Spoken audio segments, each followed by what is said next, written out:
Is your Roblox gift card acting like it's made of stone? Don't smash your screen just yet. I'm about to show you some super simple fixes to get that Robux flowing. First, the most common culprit typos: double, triple, even quadruple. Check that you've entered the code correctly at Roblox.com. Redeem. Pay close attention to easily confused characters like 0 and the letter O, or 1 and the letter I. A simple mistake here is usually the reason. Speaking of redemption, are you definitely signed into the correct Roblox account? It's easy to accidentally redeem a gift card on the wrong profile, especially if you have multiple accounts. Log out and log back in just to be sure.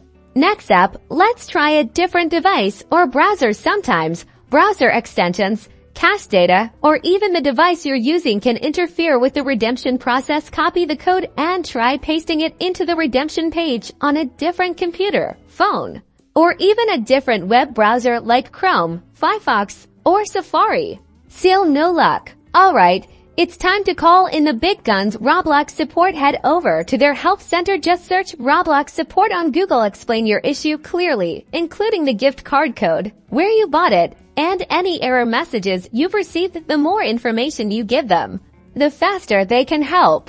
And that's it. Follow these steps, and you'll likely be swimming in Robux in no time. If this helped, give this video a like and subscribe for more Roblox tips and tricks. Now go build something awesome.